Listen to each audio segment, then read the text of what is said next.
Hello friends, Sony kitchens. ఈరోజు మనం కాకరకాయ పచ్చడి పట్టిపోతున్నాం. ఇవి 250 గ్రామ్స్ కాకరకాయలు శుభ్రంగా వాష్ చేసేసుకొని కట్ చేసుకొని డ్రైకి పెట్టుకోవాలి. ఒక నైట్ ఫ్యాన్ గాలికి అలా డ్రైకి పెట్టుకుంటే డ్రై అయిపోతాయి. ఇలా అయిపోయి మనం ఆయిల్లో డీప్ ఫ్రై చేసుకోవాలన్నమాట. ఫ్రై చేసుకోవాలి. స్టవ్ మీద ప్యాన్ పెట్టుకొని అందులో 250-300 ml అలా ఆయిల్ పోసుకోవాలి.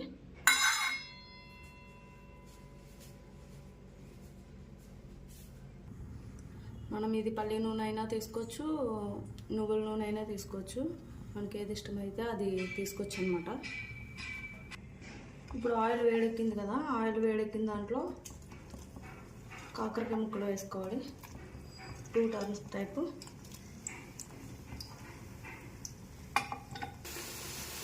ఇది మనకి మరీ క్రిస్పీగా అవసరం ఉండదు. ఈ మాత్రం వస్తే సరిపోతుంది కొంచెం పచ్చడి పట్టడానికి. ఇది 50 గ్రామ్స్ చింతపండు వేడి నీళ్ళు వేసుకొని 1/2 అవర్ ముందు నానబెట్టుకొని ఉంచుకోవాలి. ఇది నానిన తర్వాత మెత్తగా గ్రైండ్ చేసుకోవాలన్నమాట.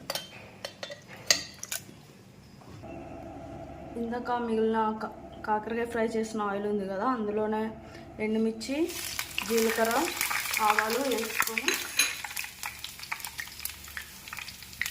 కొన్ని ఎల్లుల్లిపాయలు కూడా దంచుకున్నవి కలగొట్టినవి వేసేసుకొని ఫ్రై అయిన తర్వాత మనం ఇందాక మిక్సీ పట్టిన చింతపండు ఉంది కదా, అది కూడా వేసేసుకోవాలి.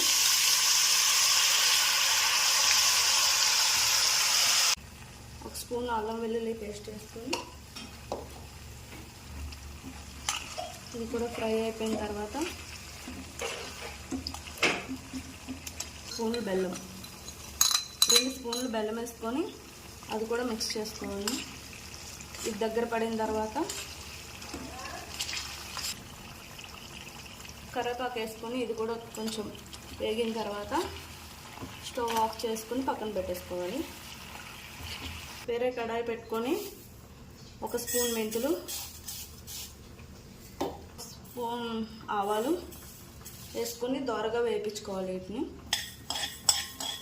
ఈ దోరగా వేగిన తర్వాత 1 స్పూన్ జీలకర్ర వేసుకొని కొంచెం దోరగా అయిన తర్వాత జీలకర్ర కూడా అప్పుడు స్టవ్ ఆఫ్ చేసుకోవాలి. ఇవి దోరగా వేగించిన ఆవాలు, జీలకర్ర, మెంతులు వేసుకొని మిక్సీ పెట్టుకోవాలి. ఫైన్ మిక్సీ పెట్టుకోవాలి. మెంతి ఆవపిండి, గ్రైండ్ చేసుకున్న మెంతి ఆవపిండి మిక్సింగ్ బౌల్లోకి తీసుకోవాలి.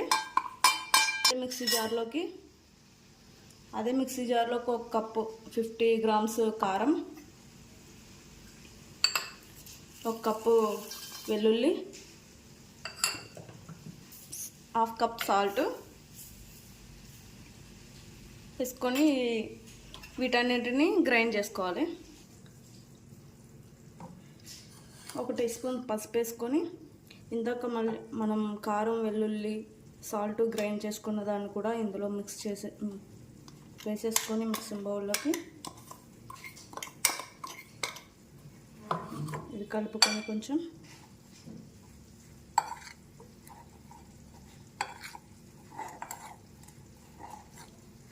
ఇందాక మనం చింతపండు గుజ్జును ఫ్రై చేసుకున్నది ఉంది కదా, అది కూడా ఇందులో వేసి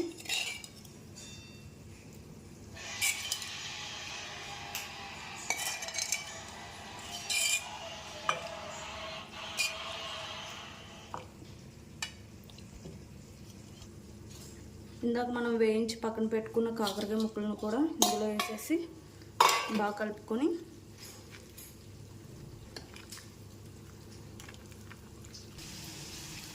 మనం ఇలా మిక్స్ చేసేసుకొని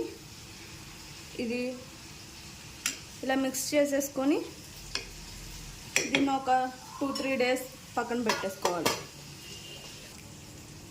3 డేస్ తర్వాత తిని చూడండి. రోటీస్లోకి, రైస్లోకి అన్నిటిలోకి బాగుంటుంది.